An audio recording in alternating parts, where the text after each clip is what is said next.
En Radio UBB presentamos Conciencia Activa, un espacio de conversación y reflexión para tratar temas que nos importan. Cristina Figueroa, Jimena Torres junto a invitados buscan aportar para lograr la mejor versión de nosotros. Conciencia Activa en Radio UBB. Conciencia Activa en Radio UBB con ustedes nuevamente. Aquí estábamos recién conversando con Jimena que partimos con las endorfinas altas. Sí, como buen viernes. ¿Cierto? Como buen Y viernes, sí. penúltimo viernes del 2019 para nosotros. Penúltimo viernes del 2019, ya llega Navidad, llega Año Nuevo, no nos vamos a dar ni cuenta cuando estemos de nuevo en vacaciones de verano, disfrutando de la playa, el sol y la familia.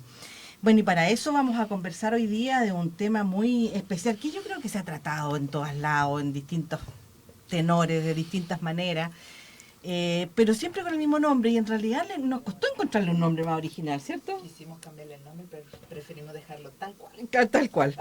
La salud mental, en este caso en los estudiantes universitarios, generalizamos un poquito, digamos, y vamos a hablar con nada menos que con el psicólogo de la Dirección de Desarrollo Estudiantil de la Universidad del Biobío, desde hace ya 25 años atendiendo a los estudiantes, por lo tanto, algo sabrá, ¿no? O sea, una radiografía profunda de nuestros estudiantes debe tener. Hola Alejandro, ¿cómo Hola, ¿cómo estás? están? Muy bien, muy contento de estar colaborando en esta oportunidad con el programa. Bueno, Alejandro Excelente. es psicólogo de la Universidad de Concepción, especialista en psicoterapia estratégica ericksoniana y con formación en focusing terapéutico. Es docente de asignaturas de formación integral en la misma Universidad del Biobío. Tal como les contaba, lleva 25 años de experiencia ya atendiendo a nuestros alumnos de la universidad, así que ha transitado con este barquito con ellos por mucho tiempo. Y decimos también que tiene un glorioso pasado de arquero de fútbol. Qué bueno, eso no lo he visto. Pero por supuesto, No, tenía hasta qué giras bueno, vamos a con mirar. su equipo. La palabra clave ahí es pasado. Ay, pucha. Un promisorio presente de motoquero, motociclista, no sé cómo se dice. Motociclista Motociclista, preferimos, motoquero, sí. no sé, suena bien, Sí. pero como que no se usa mucho. Rockero de corazón. Si ustedes lo escuchan, los Rockero, alumnos sí. a veces tocando la batería en el escritorio por la puerta se le escucha. No, unos solos interesantes yo he escuchado. ¿Cierto? Sí, vale la pena. Guitarrista del montón, dice, pero entusiasta. Así Así que aquí es, sí. estamos para conversar. Y bueno, es un tema que en los últimos tiempos se ha puesto en boga. Antes era un tema, pero no se hablaba tanto de este tema. Ujú. En general, en la prensa, en las paralizaciones últimas estudiantiles antes del estallido social. Y en una diversidad de escenarios el tema ha estado bastante en el tapete. El tema de la salud mental de nuestros jóvenes. ¿Cómo ves la salud mental? Bueno, vamos a hablar de las estadísticas, los estudios y las cifras de antes del estallido, porque supongo que después del estallido todavía no hay nada, ¿no? No hay nada todavía que yo sepa, y es muy probable que sí surjan estudios y datos nuevos muy pronto, digamos. Obviamente va a haber un interés por averiguar cómo ha impactado en diversos parámetros de la salud mental una situación como esta. Entonces, en esta primera parte vamos a hablar de lo de antes. Vamos a hablar de lo de antes, exacto. Sí. ¿Cómo estamos ahí? ¿Cómo estábamos? No muy bien, no muy bien. La verdad es que el tema universalmente, me refiero a que también, no solo en Chile, sino que en otros países, de otros continentes, otras culturas, el tema de la salud mental universitaria había empezado a adquirir relevancia ya desde hace algunos años. A contar del año pasado más o menos, o quizás del antepasado, ya había aparecido en la prensa, en medios importantes, norteamericanos, el Washington Post, qué sé yo, diarios de ese tipo, titulares señalando que la salud mental de los universitarios era ya una deuda, una asignatura no aprobada por parte de las instituciones, porque se estaba ya reuniendo demasiada evidencia acerca de cómo están aumentando los problemas de salud mental, cómo están aumentando los índices de suicidio incluso, y cómo las respuestas que tenían las instituciones eran parciales, poco estructuradas, claro, con excepciones, eso sí. O sea, Así no que, por mal de mucho consuelo tonto, digamos, pero exactamente. era una cosa bastante generalizada.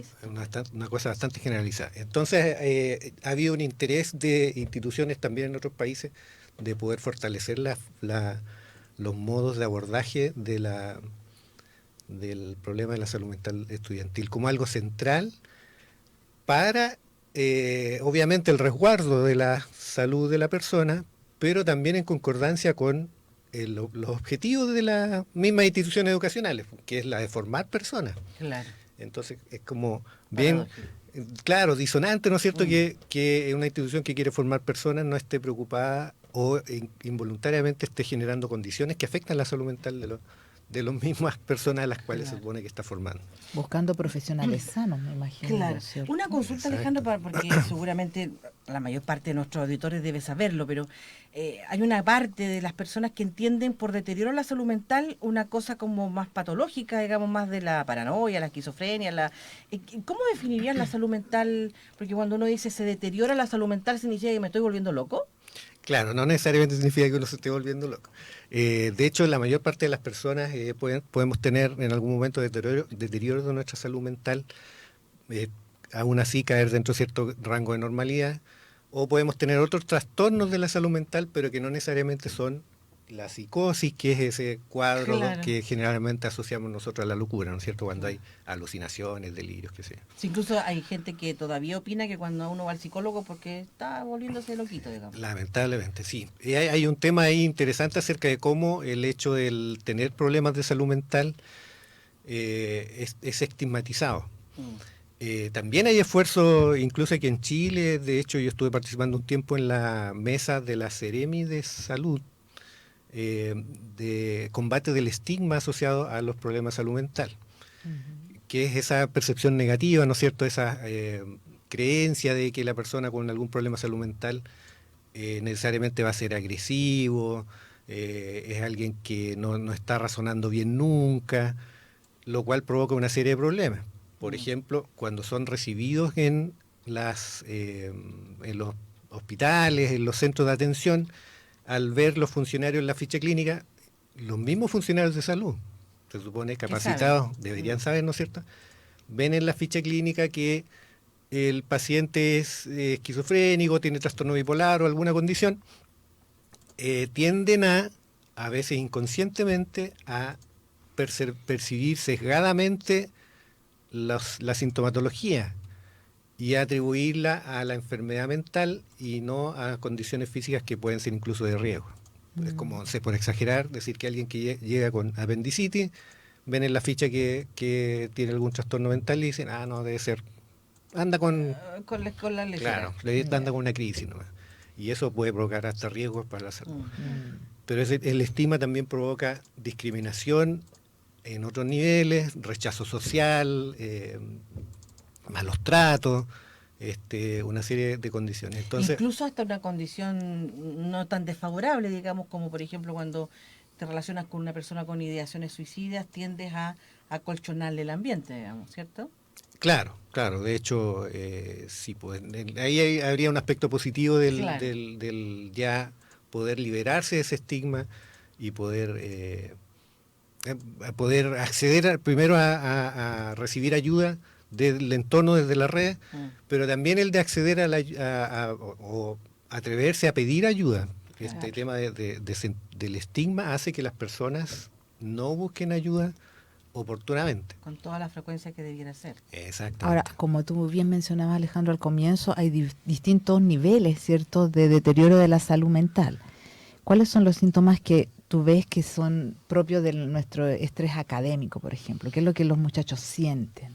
Y ahí entramos en materia acerca de cómo está la salud mental de los estudiantes universitarios. Hay un estudio reciente en Chile que consideró una muestra bastante grande de 600 estudiantes, en el que se descubrió que habían porcentajes altos de sintomatología ansiosa, depresiva y del sueño. Esto estamos hablando antes del estallido social. Estamos hablando antes del estallido social. Reiteramos, digamos, Sí, para claro. que no se vayan a formar una... De hecho, esta investigación fue realizada en abril, creo. Ya. Si me perdonan, voy a leer los datos.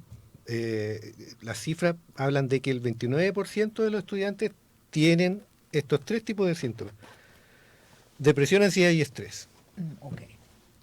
No necesariamente significa que tienen trastornos, porque la verdad es que es difícil investigar al nivel De screening. de ese, claro. Generalmente se hace solo screening y se habla de sospecha de, porque para poder establecer diagnóstico habría que hacer entrevistas, que pueden, bueno, obviamente es muy complejo de realizar eso en una investigación con muestras grandes. Entonces, el 30%, cerca del 30% de los estudiantes tienen estos 3 síntomas. Predominan los síntomas de estrés con un 53%, después 45% los de ansiedad y 46% los síntomas del estado de ánimo. ¿Ya? Si uno compara eso con las cifras nacionales, en la última encuesta nacional de salud, el 15,8% de las personas había sospecha de depresión, o sea, presencia de síntomas depresivos. Entonces, en la etapa juvenil en las universidades chilenas hay un porcentaje más alto que el promedio nacional. Claro. Aunque puede haber ciertas diferencias por el método de estudio, en fin, pero Claro, pero son... podríamos sospechar lo que es así. Bueno, nuestros jóvenes viven la etapa, lo que le llaman en psicología la adultez emergente, ¿no? La adultez emergente, claro. Y en el fondo, caracterizar un poquito qué significa o qué características tiene esta adultez emergente. Claro, esa pregunta se relaciona con lo que planteas tú, Jimena, acerca de qué tanto de las sintomatologías o de los daños o digamos, alteraciones que pueden tener los estudiantes son atribuibles a lo académico. Claro. ¿Ya? Y ahí hay que tener como relativizar un poquitito. Porque resulta que la adultez emergente es un estado, una etapa que ocurre se considera entre los 18 y los 29 o 30 años. O sea, en plena etapa universitaria. Plena etapa universitaria. Ujú. Que de hecho es una etapa que no aparecía en los... No, pues es siempre nueva. se hablaba En la división De los clásica, adultos jóvenes, claro. o adolescencia Exacto. tardía. De la adolescencia dábamos el El salto, salto al adulto al joven, adulto. claro. Y quizás si nosotros recordamos la época nuestra en que pasamos fue más o menos así. De adolescente pasamos rápidamente A adulto. a adultos, Sí. lo cual significa hacernos cargo totalmente de nosotros mismos, adquirir responsabilidades, qué sé yo. En cambio, esta etapa de adultez emergente aparece porque se empiezan a postergar. Bueno, por un lado se prolongan los estudios. No sé, yo me titulé a los 22, 23 años, pero ahora los estudios se prolongan más tiempo que eso. Los jóvenes estudian más de una carrera, pasan directo de la universidad a los postítulos, en fin. Y por otro lado se postergan hitos, como los del ingreso al mundo laboral, el matrimonio y el tener hijos. Claro. ¿Ya? Las cifras muestran cómo cada vez bueno, aparte que se reduce el número de matrimonios, pero muestran cada vez que la maternidad, por ejemplo, ocurre a una edad más tardía. También. Entonces, en esta etapa de adultez emergente, ocurren que por un lado las personas están en un estado como de exploración, que es un estado donde todavía tienen la posibilidad de decidir cuáles son su escala de valores, cuáles van a ser su elección de carrera, en qué tipo de actividades van a involucrarse. Es un estado como exploratorio. Ya. El decidir en qué cosas involucrarse está relacionado con que también optan por formar o desarrollar cierto tipo de habilidades. Por ejemplo, las personas que optan por participar en actividades como solidarias pueden desarrollar ciertos niveles de empatía. las personas que deciden participar en actividades gremiales como las asociaciones estudiantiles pueden aprender acerca de responsabilidad social, de gestión, liderazgo, etcétera, etcétera. Ya, esa es una característica de la etapa de la adultez emergente. La otra es que están en un periodo de búsqueda de identidad. Eso se parece un poco a lo que ocurría en la adolescencia, ¿no es cierto? En el que todavía no sabíamos bien quién éramos nosotros. Y eso hace que anduviéramos todos revueltos y no en realidad fuéramos bien erráticos, buscando nuestro nicho.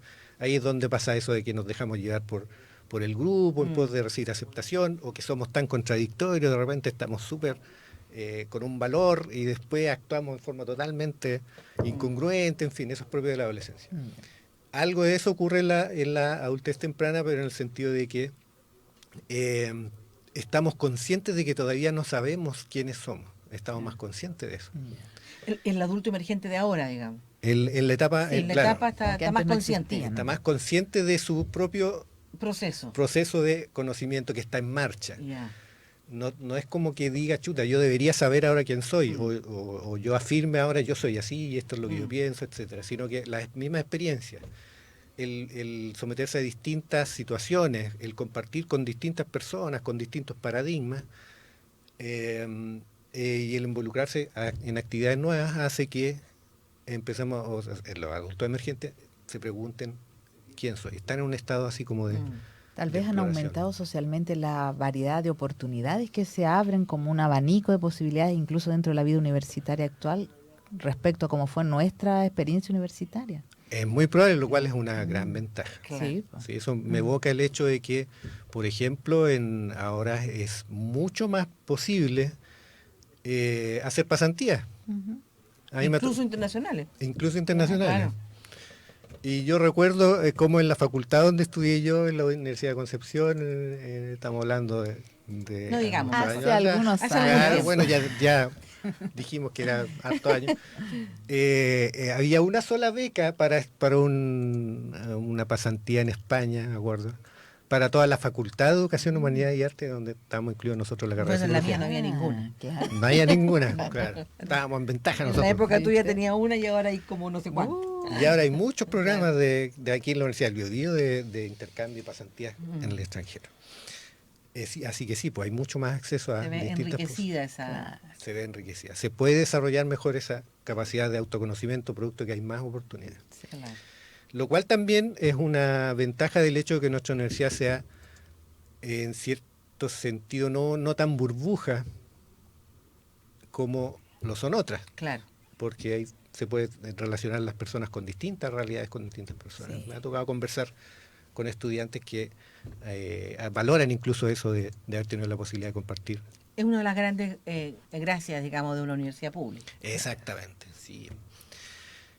Y el último rasgo relevante como de la adultez emergente, diría yo, es que las personas están en una etapa como de sentirse y reconocerse en un estado intermedio.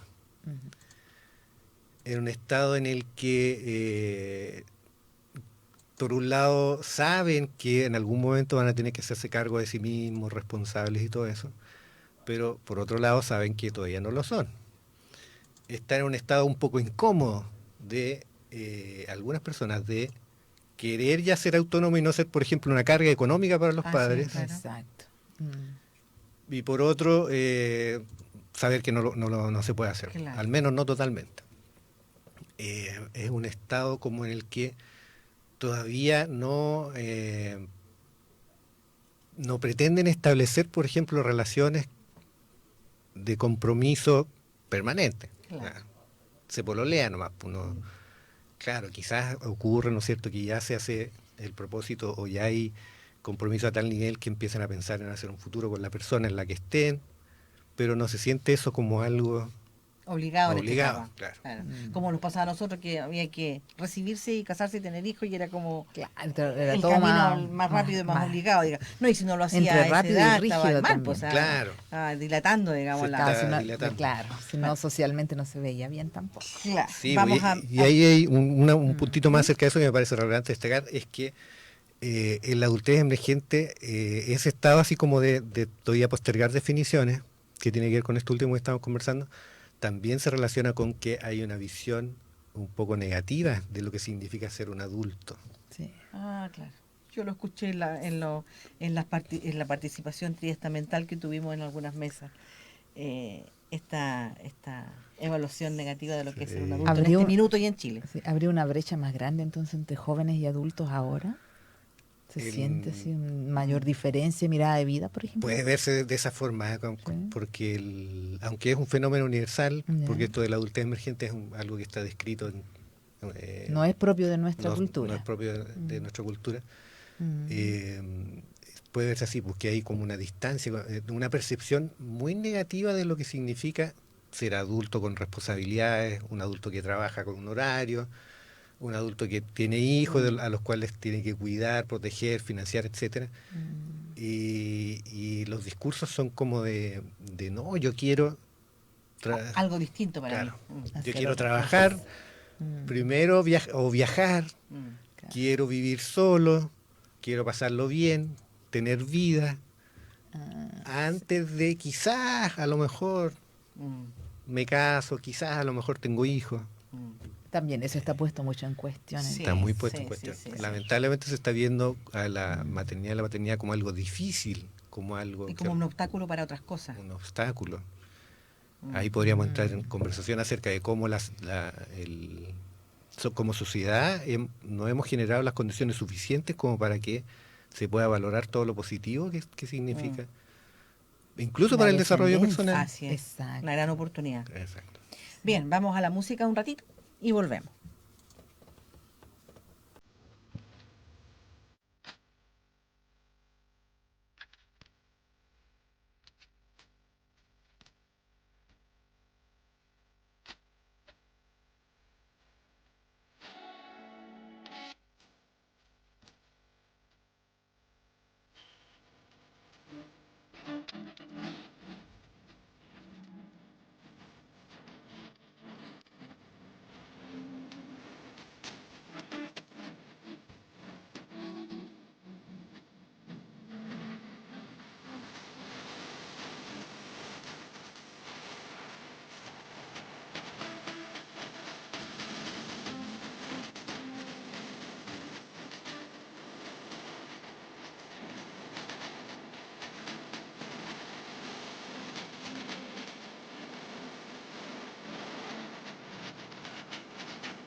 Me parece bonito. De repente cuando nuestra salud mental no está tan bonita, digamos, no nos parece tan bonito El todo, color pero, del cielo se torna más gris. pero sí, hay ayuda.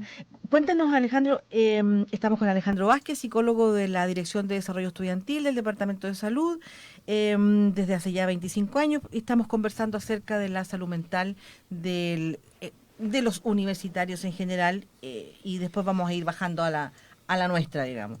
¿Qué aspectos del modo de vivir actual crees tú que puedan estar influyendo en este aumento de los indicadores de salud mental un poquito no tan sana, digamos? Claro, sí. Es interesante reflexionar acerca de qué está pasando, porque si ha habido estos cambios en las cifras, deben haber características de nuestra sociedad que quizás están relacionadas con nuestro modelo económico, en fin. Leía yo en una entrevista reciente que un profesional decía que el aumento de las tasas de problemas de salud mental en Chile era parecido al que había habido en países como Corea del Sur, una sociedad muy desarrollada, al menos en lo tecnológico, muy industrializada, una sociedad que es un actor importante, digamos, no sé, pues en la vida cotidiana de todos nosotros. Compramos muchas cosas que son fabricadas allá, qué sé yo. Y los niveles de salud mental están deteriorándose como parecido a los nuestros. Claro. Y esta persona proponía la hipótesis de que tenía que ver con que al dar grandes cambios, saltos en el tema económico, se empezaba a dejar de lado El ser. la comunidad y las redes como de apoyo dejan de estar.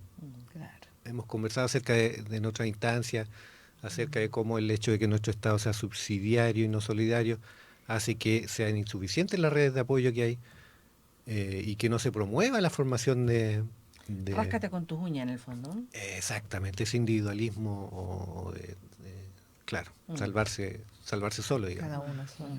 Y eso podría ser lo que tengamos en común con una sociedad como la época. Claro. Claro. Y dentro de esto, vamos a la universidad en este minuto. ¿Qué características o qué tendríamos que estar haciendo las universidades para propiciar o ser ambientes favorables para la salud mental de nuestros estudiantes? A ver, yo estuve leyendo hace un tiempo lo que está ocurriendo en Canadá. En Canadá, que es uno de los países que más se ha preocupado últimamente sobre los temas de salud mental, desarrollaron un estándar de salud mental o de condiciones de salud mental que las instituciones pueden suscribir, algo así como una especie de acreditación, así como nos podemos acreditar en las normas ISO no sé cuántitos. ¿En serio? Mira qué interesante. No sabía. Exacto. Entonces crearon este estándar con condiciones mínimas para que el lugar de trabajo sea un lugar seguro y saludable psicológicamente. ¿Y Mira, habla qué específicamente de salud mental de estudiantes o habla de las instituciones en general o solo universidades? El primer estándar que ya está elaborado es sobre lugares de trabajo, empresas, ya, digamos, perfecto. productivas. Para todo Pero ellos están desarrollando, y debería terminar de publicarlo ahora, el primer semestre del próximo año, un estándar específico para las instituciones de educación superior. O sea, también es un tema allá en Canadá. Qué desafío, ¿eh? Exacto, y ellos el modo de trabajo que han tenido para hacer este estándar es muy riguroso, porque se han basado en evidencia, en fin, una metodología bien compleja y bien precisa para poder decir con evidencia qué condiciones son las que favorecen la salud mental. ¿Y hay algo, se aventura ya? Se puede extrapolar algunas de las cosas que se aplican a las instituciones productivas, digamos, se pueden extrapolar eventualmente esto es un salto que estoy dando yo, pero hay varias que son como, hace sentido que pudieran replicarse, digamos, en las instituciones educativas. Yeah. Por ejemplo, el hecho de que los grados de exigencia sean congruentes con las capacidades de los estudiantes y con las condiciones que tengan para poder cumplir con las exigencias que se les plantean. Hace sentido, ¿no es cierto? Por ejemplo, que si los profesores dan un trabajo, esté donde encontrar la información necesaria, estén los equipos, en los laboratorios en cantidad suficiente, las salas de clase y las salas de estudio, como para que se pueda realizar el trabajo. O sea, que la exigencia no imponga una dificultad para el alumno. Que no imponga una dificultad que vaya más allá de sus capacidades De sus posibilidades, claro. y de los recursos disponibles. Claro. ¿Ya? Y lo de recursos disponibles es bien amplio porque aparte de lo que les acabo de mencionar como ejemplo, también están los recursos que son como la base fundamental en las pirámides de necesidades. Claro. Que estén las condiciones de seguridad, que no haya peligros, riesgos de ninguna especie, que estén satisfechas las necesidades de alimentación, las necesidades básicas, etc. Y el tiempo, que pareciera que también es un factor importante. Y la variable, exactamente, la variable tiempo. Entonces, los niveles de exigencia tienen que ser adecuados, digamos. Otra cosa fundamental es que hayan niveles de participación real en que las voces sean efectivamente escuchadas. O sea, eso es lo que está en la calle para todo Chile. Ahí estamos entrando en ahí sí que estamos al debe. Exacto, es algo que porque es en el fondo la congruente. participación ha sido una participación de utilería, porque en el fondo es como cacarea nomás en realidad. Háblame, yo te escucho, pero no estoy dispuesto a hacer lo que tú me estás pidiendo. Cuando no ha habido otras ocasiones en las que simplemente se escucha un portazo. Así es, claro. Por lo menos ahora claro, parecemos haber madurado. Parece que se está creando este nuevo cambio. Y es fundamental eso porque está visto que está muy relacionado con la salud psicológica. Y lo vimos en el estallido social también. Digamos. Y el estallido social así lo muestra. ¿Puede entonces este estallido ser respuesta a este problema de salud mental nuestro?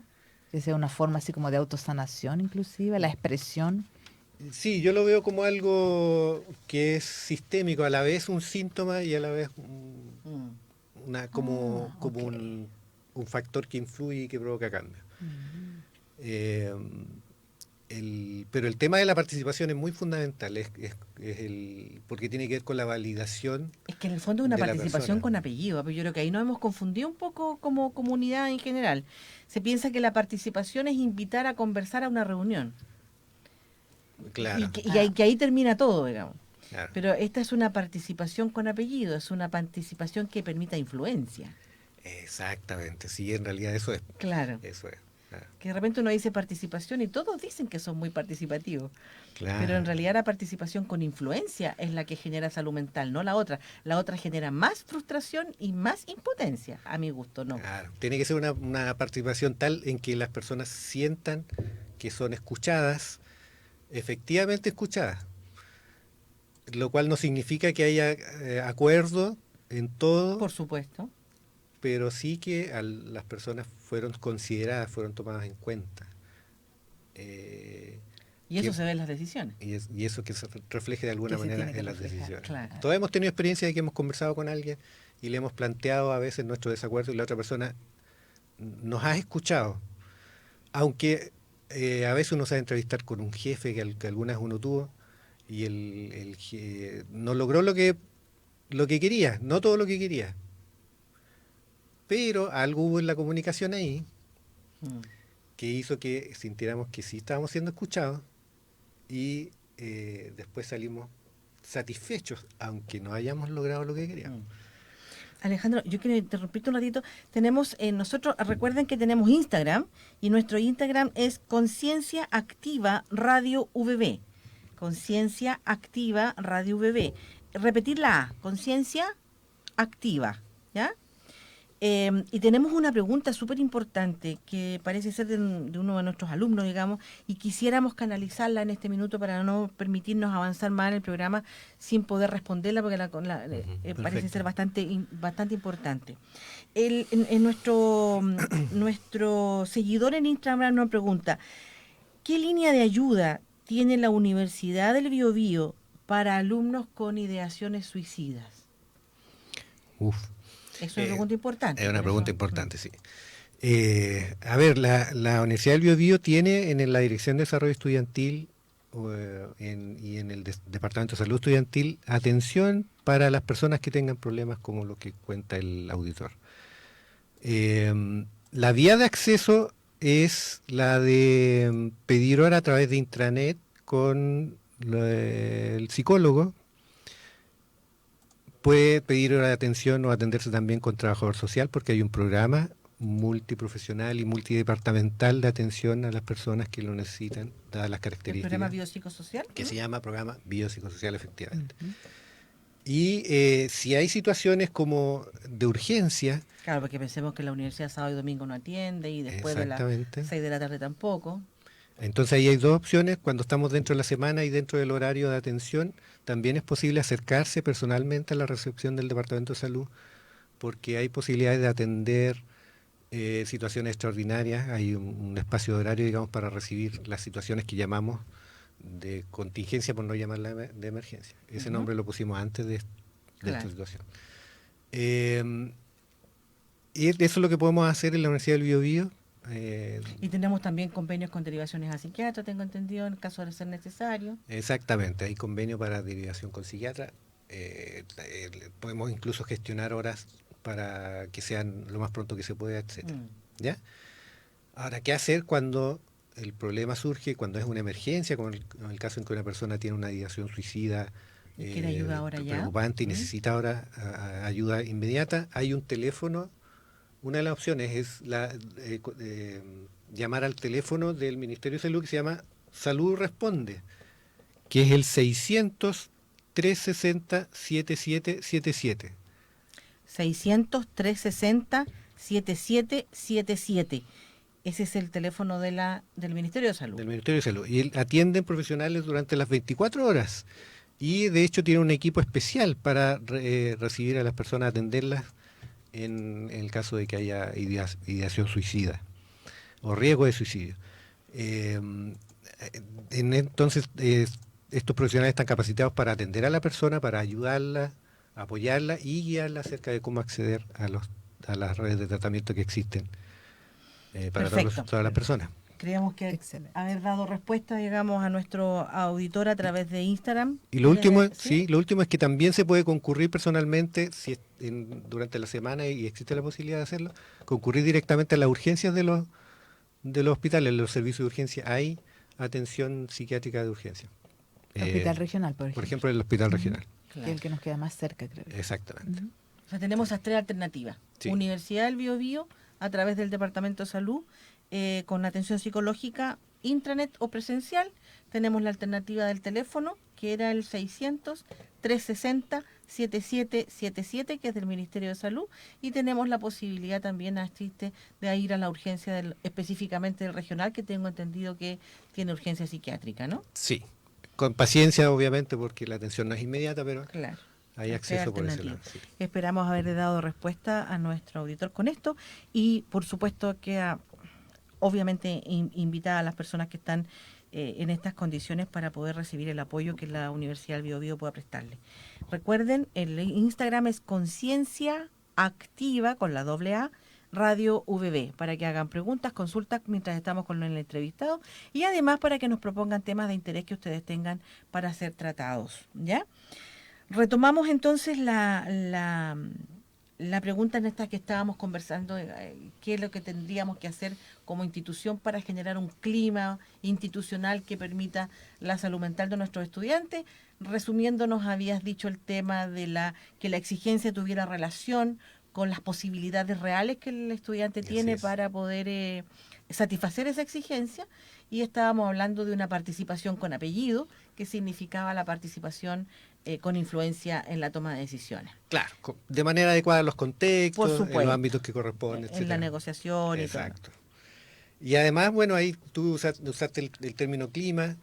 Tiene que haber una cultura organizacional en la que predomine el respeto, donde ese sea el valor fundamental, el respeto a las personas, donde, por ejemplo... El otro como un legítimo otro. El otro como un legítimo otro. Que solo se habla, pero poco lo que se practica, digamos. Sí, como un legítimo otro en sus diferencias. Claro. No intentando homologar o Que sea como yo. descartar. Exacto, que se parezca a mí, o que opine igual que Claro. mí. Claro. Y, en fin, que hayan, bueno, hay cosas muy básicas también, pero muy importantes, como por ejemplo que no haya espacio para el abuso, la discriminación, el acoso, la agresión. Y Yo- que si se dan esas instancias, exista un sistema de abordaje efectivo, eficaz de los problemas cuando ocurran. Claro. Algo como lo que está intentando hacer la universidad cuando crea la DIRGEGEN, ¿no es Le cierto? dije, claro. Claro. En fin, son una serie de variables que probablemente van a salir algunas de estas y a lo mejor no. Como le digo, son extrapolaciones que hago yo respecto del otro documento que les mencionaba. Pero cuando quizás nos podamos reunir cuando ya salga ese documento a comentarlo, Ah, si le resulta de interés. Vamos a otro tema, Sergio, para volver a conversar de este tema tan interesante que es la salud mental universitaria. Trabaja en el Departamento de Salud Estudiantil de la Dirección de Desarrollo Estudiantil. Como que estamos en casa hoy día, Jimena. DDE presente, eso es lo que me encanta, ¿Cierto? sí. Y además veo un detalle entre los tres, que tenemos nuestros cabellos naturales, Ah, pero claro. grises y orgullosos, y me siento en casa. Yo digo, Sí. esto me costó mi esfuerzo es de vida, así que no lo voy a Sí, tapar. Genial. Habemos tres canosos naturales y Años orgullosos criando aquí. canas. Claro, no, no es fácil, ¿no? No es fácil. No es fácil ganársela, así que no tengo por qué taparla. No, papá. Bueno, aparte de que estamos toda la vida conversamos lo mismo, digamos, de que nos metemos, como decíamos con Jimena, en temas bien profundos de repente y cuesta mucho abordarlos en la hora de programa, vamos a tratar de acotar algunas cosas. Seguramente cada una de las preguntas nos quedaron la mitad de las cosas que contar a nuestros Sí, sí. auditores. Por pero- eso mismo nos sirven las preguntas como para ir sabiendo dónde tenemos que efectivamente ahondar, Mm. ¿cierto? Cuando algo necesite aclaración o profundidad, necesitamos también su propia visión, pues de los escucha. Ahora, Alejandro, ¿podrías aventurar, porque esto obviamente no hay estudios todavía, pero esto es un aventurar en razón de tu experiencia nomás, ¿podrías aventurar cómo está o cómo estará, Sí, sí. Por cómo eso volverá a estar la salud mental de nuestros estudiantes después del estallido social?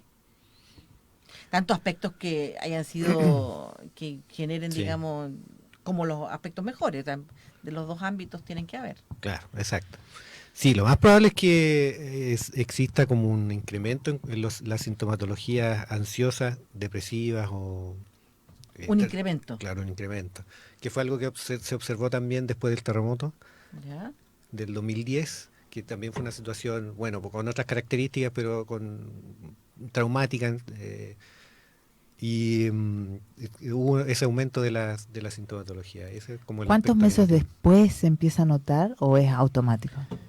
Depende de las personas, porque es posible que aparezcan alteraciones inmediatamente. Ya. Y también es posible que haya mecanismos de adaptación que hacen que las personas logren sobrellevarlo o que tengan una respuesta inicial de cierta intensidad que después se vaya disminuyendo. Y en otros casos van a haber trastornos por estrés postraumático, por ejemplo, Ya. que ocurren o se consideran que ocurren ya después del mes de ocurrido el hecho. Ok. O sea, ya estaríamos en tiempo de estar viendo Sí, esos claro, brotes. podrían estar ocurriendo ya en estos momentos. ¿Qué otros aspectos, o sea, aparte del aumento de la ansiedad, qué otras cosas podríamos esperar? Podríamos esperar que hubiera malestar asociado a la incertidumbre, este estado como intermedio de que todavía la crisis no se ha resuelto. Concretamente los estudiantes pueden estar como inquietos, de hecho yo recibo consultas con ese motivo, inquietos porque todavía no saben bien cuál va a ser su situación académica. Calendario, no han podido cerrar. No se ha podido cerrar, Claro. no se ha podido clarificar, entonces No saben a qué atenerse. eso produce un estado muy complejo, incómodo, de malestar. Ya, Es un estado de suspenso, claro. O sea, haría bien definir eso ya. mientras antes mejor. Sí. Claro. Y en aspectos mejores, ¿qué podríamos encontrar? A ver, el hecho de que haya habido este proceso por una parte implica que hubo como una especie, o había una especie de malestar, de incomodidad, de frustración, de muchos sentimientos negativos que incluso pueden haber estado medio difusos en la conciencia. O sea, Me siento incómodo, me pero no sé siento por qué. incómodo, estoy infeliz o no satisfecho, no me siento pleno, estoy cansado, pero no sé bien por qué. Claro. Y de alguna forma el hecho que haya ocurrido esto posibilita que se expresen o que incluso se puedan verbalizar o ¿cómo se llama esto? Simbolizar a través del lenguaje y poder decir, esto es lo que me pasaba. Uy, y ahora son hartos con situaciones similares, porque en las calles hay gente, hay masa. Ese es el otro punto importante como positivo, que esto ha significado un renovar el sentido de unidad, de comunidad, de sentirse parte y de tener personas que son parecidas a mí.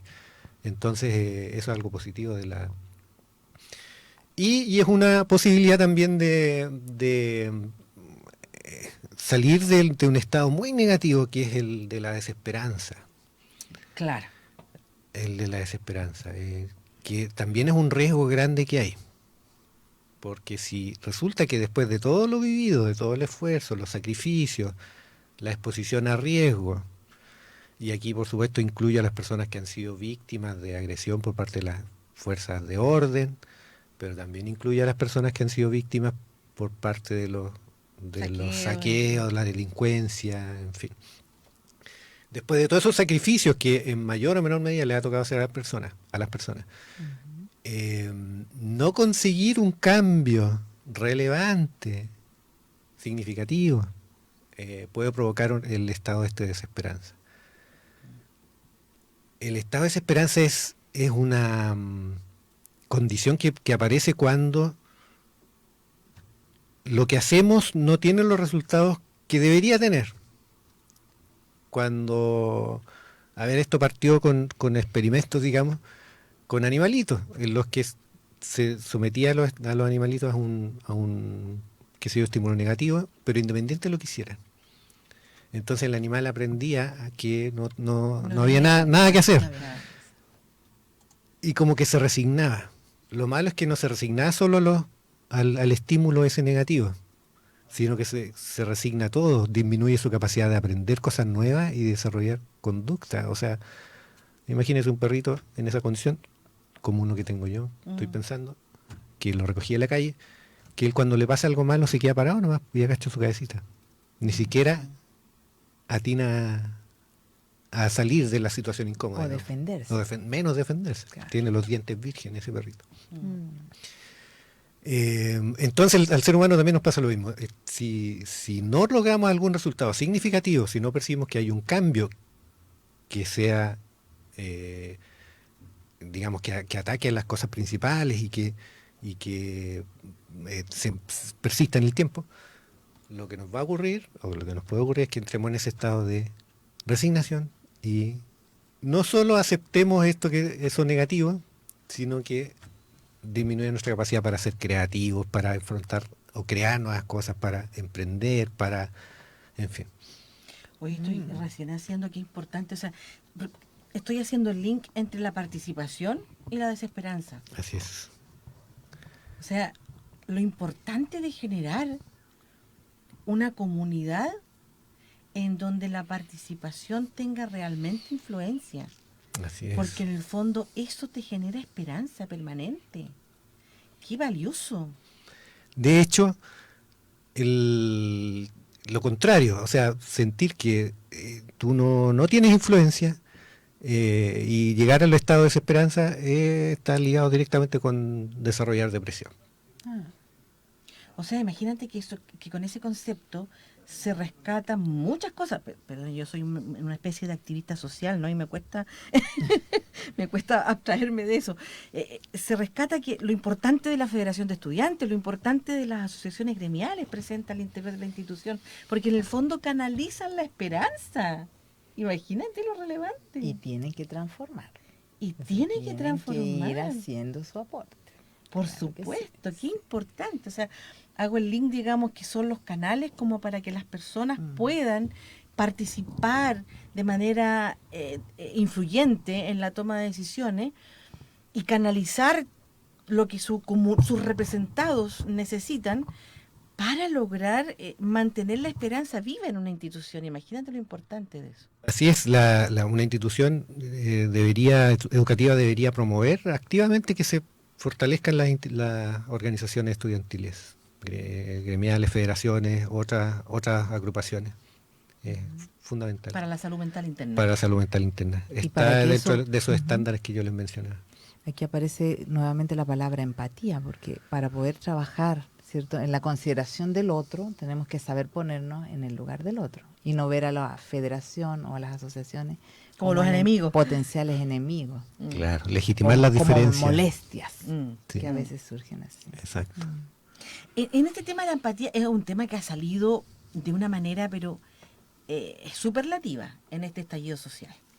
La empatía, incluso más, se ha estipulado, ha salido en los carteles, en las marchas, ha salido en las redes sociales, desde el inicio hasta el día de hoy, diciendo que casi la necesidad de empatía o la empatía presente sería como la solución al problema actual que tenemos. Yo estoy convencida de eso. Y resulta que de repente los seres humanos hemos confundido lo que es empatía.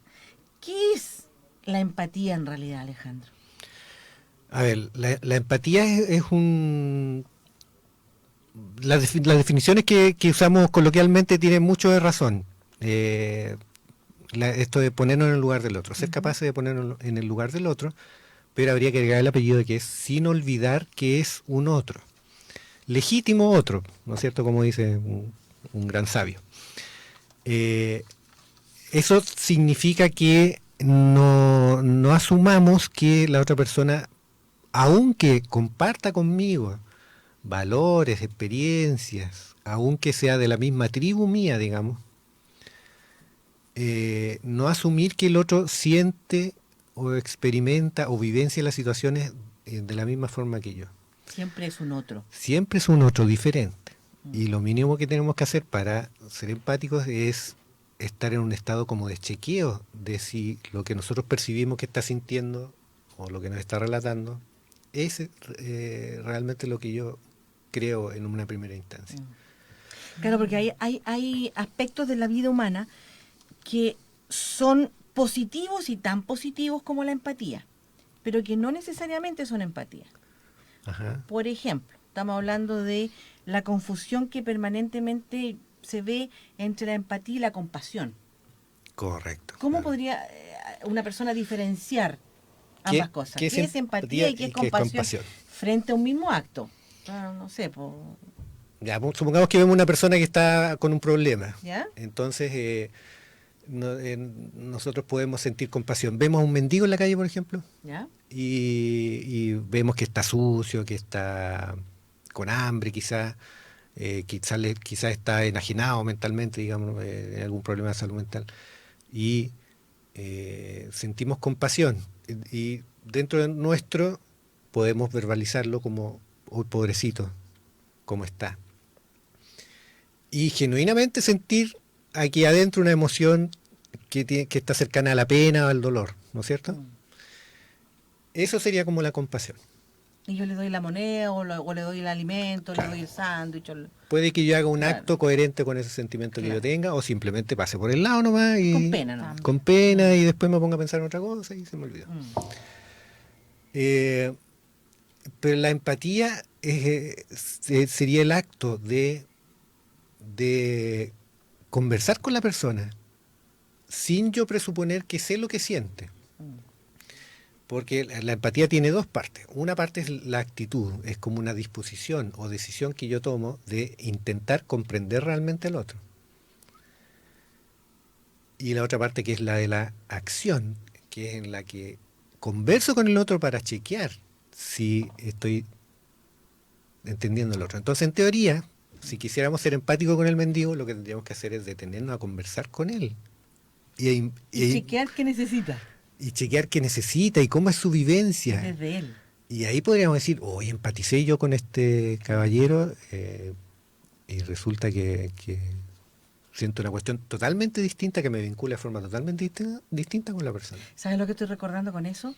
Cuando ocurre con la experiencia que tienen muchos personajes de las municipalidades o de la sociedad en general, cuando se enfrenta con alguien en condición de calle, que le llaman ahora, que es el que vive y pernocta, digamos, en la vía pública, y que compasivamente le hacen una colecta y le regalan una casa. Claro. Ya. Y esa persona toma la casa, la vende y sigue viviendo en la calle. Claro, Exacto. exacto. Súper buen ejemplo. O sea, uno Sí. cree que lo hace regio, pero Claro.